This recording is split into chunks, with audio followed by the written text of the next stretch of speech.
I absolutely love it. It is the most amazing privilege. Like, where you've got kids that are wobbling and learning's tricky, to be able to say, this is why stuff's tricky. It matters. And I'm in a bit of a discussion at the moment as we write on LinkedIn with somebody who's, can't think what his job is, psychologist maybe, and obviously very highly qualified chap who says that labeling people with psychiatric labels is dangerous and damaging. And I'm like, I think we fundamentally disagree, because for me, supporting people to understand themselves is really important. And part of the journey to understanding yourselves is an assessment to help you kind of unpick what's going on.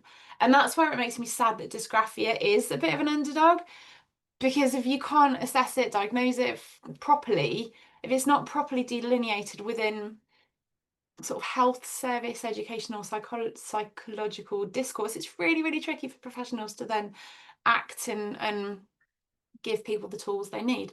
So that's part of my job. At the moment I'm working at Birmingham University as well. I can't remember my exact job title. I think it's assistant professor, but working with the team there, like doing on the dyslexia and specific learning difficulties assessment teachery course. It's amazing. I love it.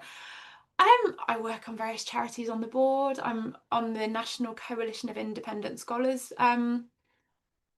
governance board as well. That's sort of based in the States. So I do a lot of different stuff, and I'm very, very lucky for it. And most of which is kind of cool, because you get to give people those answers that they need. So what is it? We're going to look at a little bit and delve into the what is it. Now, this diagram is possibly one of my screen with the picture on is on my right. So this diagram here is one of my favourite diagrams in terms of the Venn diagramness of specific learning difficulties. It was created by Mary Colley, and I've seen it referenced to somebody else as well. Their name escapes me, but I think it is one of the most wonderful representations of how specific learning difficulties intersect in the green bit in the middle, kind of the executive function, and then the little bits that kind of differentiate them. So you've got ADHD here, which really does overlap dyslexia. You've got dyscalculia, interestingly, Tourette's. And I really don't know a lot about Tourette's, but I've seen a student have a moment with tics once when I was a teacher at Stonehenge School, and she was exhausted. The kid was just exhausted after. She, lovely girl. I've got to say, I don't know a lot about it, but dysgraphia is not on there. And I just find that a little bit befuddling, with a lot of the kind of medical stuff, like with ADHD, ASD, and I really struggle to spell ADHD. I always write AHDH. I have it, and I couldn't spell NHS the other day though, so that says a lot really, doesn't it? Dyslexic brain. These things are very, very clearly delineated within the DSM-5, which is the Diagnostic and Statistics Manual, I think it stands for. It's from the American Psychological Association, and it is what kind of mental health, anything sort of with your brain and how you process information or mental illness, they're all in that book, and it's what doctors, medical boards work to, psychologists, when they're assessing and diagnosing. The ICD, so the ICD-11 came out, I think was at the end of 2024, so it's all relatively new. So these things are all relatively straightforward, relatively well defined, relatively well clear who can assess for what. There is a bit of wriggle room, and say there's a task force out, and I think there's sort of musings happening, I'm aware of it, say through LinkedIn, where people are saying that there's too much diagnosis of ADHD, ASD, these kind of psychiatric, psychological things, and then other people are saying there's not enough. So I don't know. I don't know. I get grumpy around people being told that labels are bad, because how can you understand yourself if you aren't assessed? But this is where, again, kind of even dyslexia is secure. It exists, in the DSM-5, there's specific learning difficulties in reading. The ICD, SASC, which is my professional overseeing body, which is the Specific Learning Difficulties Assessment Standards Committee. For once I've remembered it. And the IDA. Now, I'm a member of the International Dyslexia Association, and their conference is in 2 weeks, and I will be there. In Atlanta in Georgia. They are interestingly working on a new definition of dyslexia for the States at present. Now, whether that, I would imagine that will kind of coincide with the conference, I would guess. So that will be interesting to see, sort of particularly given the Delphi definition that's come out.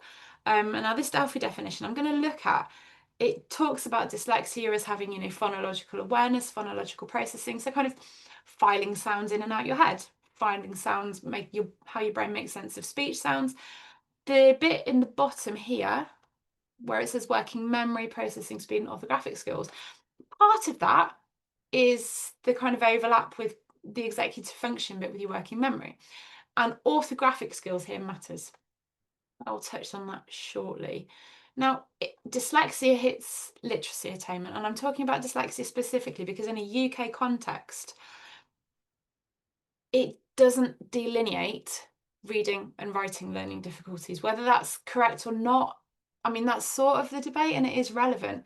It talks about variance and co-occurrence, so things like ADHD's sort of noted here, ADHD is noted here. DCD, developmental coordination disorder, is also known as dyspraxia.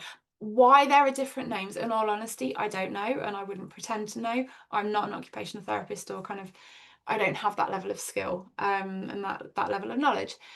But maths learning difficulties, ASD is not on this list. I was told why at a conference. Again, why was it escapes me? I think there would be so much that could occur that I think there's a lot of statistical and research evidence that very much ties ADHD and dyscalculia. ASD, I think, is a bit more complex, that I'd need to do more work around. But when you're looking at dyscalculia, again, lots and lots of specific information. It's very, very clearly delineated. It's about numerical magnitude processing. So it's kind of you file number information in that, how big things are, the size of things. Can you order things? So there's kind of some quite clear accessible criteria. The SASC criteria that I've just had for the Delphi definition I've just had on, and also for the dyscalculia definition. These are professional criteria, things I can assess with my assessor head on. I can assess phonological skills. I can assess working memory skills.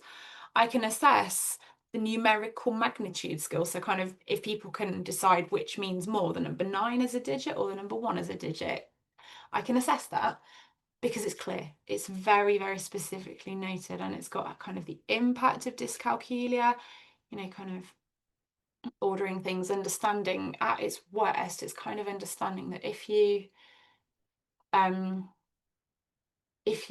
would use millimeters to measure the difference between Trowbridge, where I live, and London, millimeters isn't necessarily the most sensible unit, but it's that sense of proportion that's missing. But this is where kind of, and it frustrates me, because this is where kind of, is dysgraphia a thing?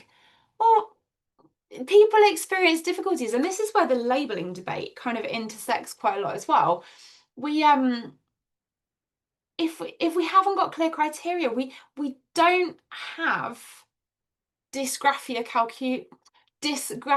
criteria that I can kind of refer to as a specialist assessor and go, this Johnny has got dysgraphia. I don't have those criteria. There are criteria, but I don't have them within the remit of SASC, which is my professional body, and I'm bound by their standards, which is not a bad thing. Operating outside my own professional competency would be really bad, because these are children's lives, these are people's lives. So what we do have is within the DSM-5, we've got this notion of a specific learning disorder with impairment in written expression. It's not separate from all the specific learning difficulties, but what they do in the DSM-5, and I think in some ways it's actually quite helpful, is they have reading, maths, and writing as specific learning disorders. They're synonymized with dyslexia, dyscalculia, dysgraphia, which is a development. The ICD-10 didn't have that link to those specific labels, those specific terms. The ICD-11 does. Now, because of the rock and roll life that I lead, I do spend a lot of time reading the ICD. I haven't got the DSM-5. I'm not going to spend however much money, because I'm not a psychologist, so I don't need it. But I use what I can access online just to understand bits of it. But because it hasn't yet, maybe if yes, kind of an appropriate thing, if it hasn't made it into my professional standards, my professional remit, it means that I can't assess, because it's not, yes, it's in the DSM, but it's not formally medically defined as to the best of my knowledge. within NICE guidelines, which is the National Institute of Clinical Excellence, I think it is. So medical stuff. To the best of my knowledge, the British Psychological Society doesn't have a formalised definition, and my professional body doesn't have a formal definition. So this is where it really falls kind of in the gaps in the Venn diagram. And it's also linked to motor difficulties. So I am not an occupational therapist. I will not claim authority over knowledge of things like that. But my guess is occupational therapists don't hold diagnostic power, as best I'm aware. So it's where it becomes really, really difficult. And it's where it's kind of really upsetting as well, because there are some measurable things, within the DSM-5, and I've copied and pasted it at some point here as well when I wrote my PowerPoint. It's a developmental learning disorder with impairment in written expression, characterized by significant and persistent difficulties in learning academic skills related to writing, such as spelling accuracy, grammar and punctuation accuracy, and organisation and coherence of ideas in writing. Now, interestingly, it doesn't mention neatness or motor skills, which I think is interesting. But I think it's very, very relevant that orthographic skills are mentioned in the dyslexia definition that's recently come out. And that was formalised, I think it was in first half of 2025. The date the paper went live, I think was February. I think I may also be wrong, but it's all quite new. So orthographic skills are noted in dyslexia, but the motor skills element not so much. So there is a link to motor skills. I've had a look. I've kind of done trawling in various different spaces for understanding what dysgraphia is. Because of the lack of kind of formal acknowledgement, we have to do a little bit of stuff around grey literature, around kind of some slightly more quirky places. Now, I managed to find on Facebook. Facebook is a mine of information, full of silly photos and full of cute dogs doing daft things. It's also full of some quite interesting views. Now, this is from 2019, so again, it's quite old in terms of research, and it's 6 years old. Research knowledge, things move on. But interestingly, the BDA says it can be diagnosed by an ocutherapist, but I've spoken to occupational therapists. I've spoken to lots of occupational therapists. I actually spoke to my boss at Birmingham as well before I kind of sent this presentation live, and I wanted to check in with her. Now, my boss is a developmental psychologist. That's her field. She's also a specialist assessor, but her background is developmental psychology. And she said that I think she can diagnose, but it's not necessarily clear. The fact that I, with all the experience I've got, I still was like, just want to check in with my boss, check in with the NHS website. It's a very, very nebulous field, the diagnosis field, the identification field, because it's not formally recognised in British spheres. There's a medicalised element, there's coordination elements, there's motor skills, there's movement, because your handwriting's a little bit wonky and it's physically exhausting. When you see the pen holds of some kids, they'll hold their pen, and I've seen somebody hold their pen like that. And you just think that must be exhausting because all your muscles in your arm are activated. There is a movement issue, which leads you to medical pathways. I can't get my teeth in straight. It leads to occupational therapists, even physiotherapists, because of the physical element of your hands and your arm, and just strength, posture, skills. Pediatricians, because is there something else going on? And I think it is important to acknowledge that if there is a motor skills element, as a professional, I would always refer to the appropriate medical professional, because you can miss things out. Things like PANS, things like, goodness, like, it can be something really trivial, but PANS is not trivial. It can be quite meaty medical things that look a bit like dysgraphia, that look a bit like dyslexia, that look a bit like other specific learning difficulties. There are also, as well as the kind of medicalised motor skills, there are also the memory and processing, the executive function, the spelling things, which lead to people like me. So that there is a sort of multi-professional aspect. And I think it's really important here then that we kind of touch on the professional boundaries we've got. For somebody who is like me, I'm the box on the right. I'm a specialist assessor. So dyslexia, it seems to work. And again, I'm happy to be corrected. Dyslexia training seems to be the starting point. People seem to not want to do the maths element so much. I think maths, I mean, there is documented work around maths being a little bit like Marmite, that is, can curdle milk maths. You either love it or loathe it. I'm a love it maths person. But dyslexia training seems to be the starting point for most assessors like me. You get a bit of dyscalculia training or not. Different people, different journeys. You can look at identifying the features. I cannot diagnose ADHD, nor should I be able to, because it has a medical element. Again, there are other things around. There are other things that can look like ADHD that are medically based, that may need different types of intervention.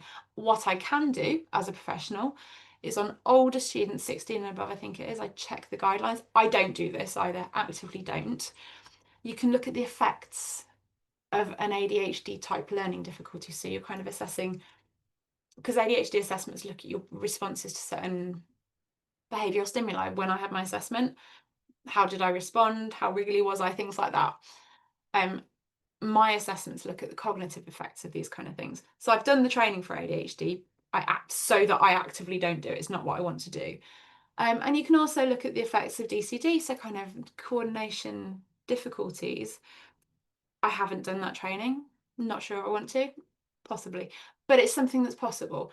Educational psychologists, they have more general training. So kind of they're sort of your GP equivalent.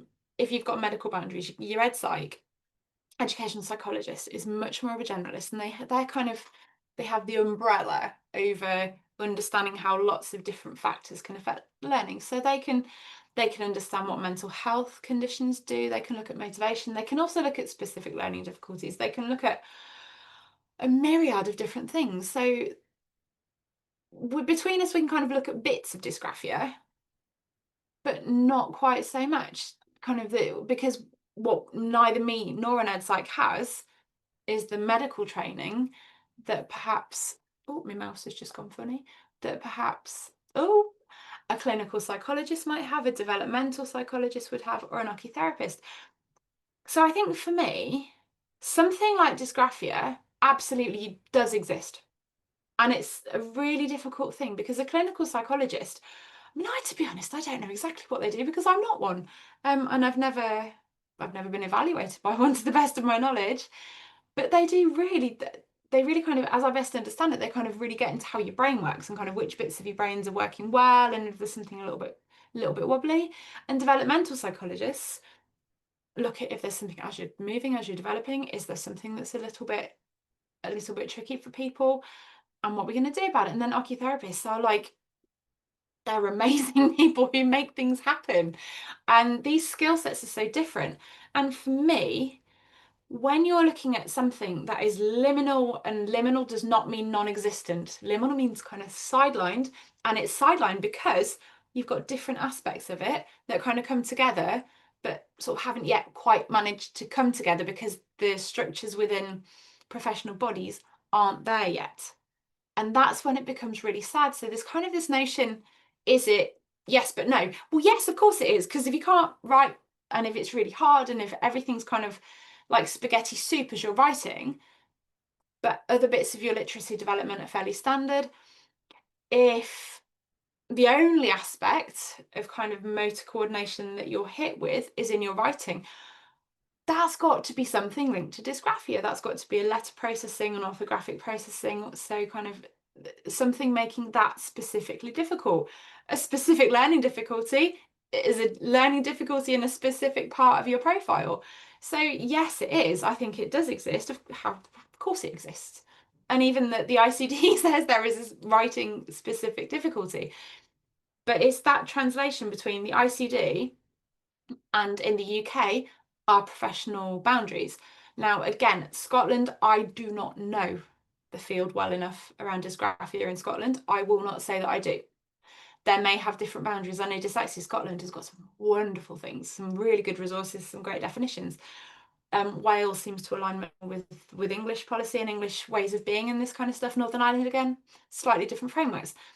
So they may be operating slightly differently. I don't know. But from my understanding, the UK hasn't yet joined all the dots and kind of merged and linked the bits of the Venn diagram so that things can be diagnosed properly and clearly and identified. And then once you know what's going on with somebody, and once that child, person, individual has that, this is what's going on with me, then we're kind of at a bit of an impasse. So what I really hope for as we move forward and kind of really get to grips with what's going on, and this is where we are quite a long way behind dyslexia and even dyscalculia, because dysgraphia is just sort of on the back foot.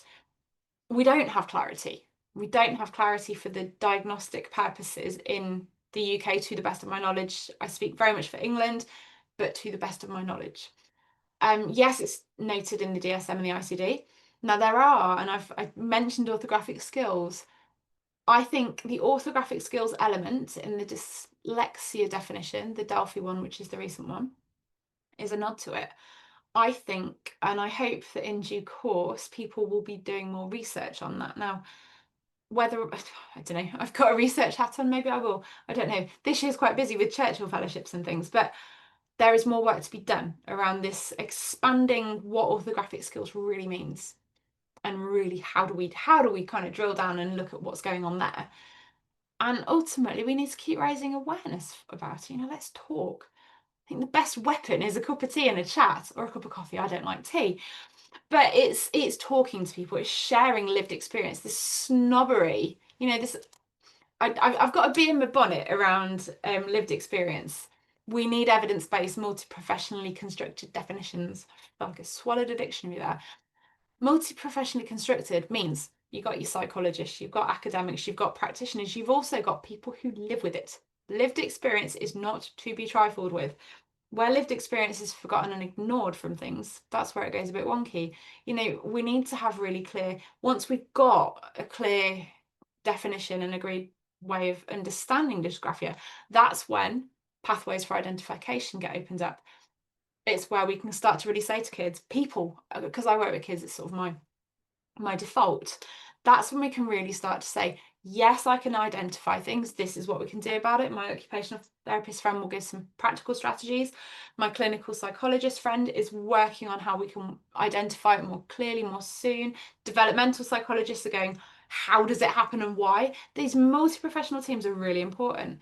And I think then that kind of finishes off the notion of, is it? Yeah, but it needs work. Doesn't mean it's not real, but it needs work, and it needs a lot of kind of talking over cups of coffee and tea, so that people know that it's here and it's kind of here to stay and here to be explored and better understood.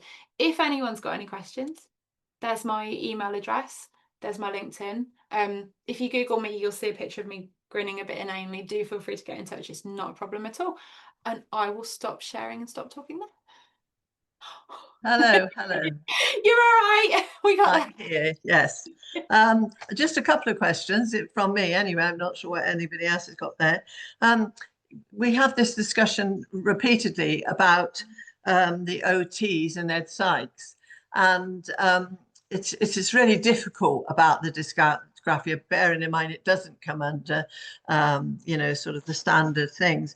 What I'm finding is the OTs are spending something like up to 4 hours to assess their students, and it is a real good thorough workout.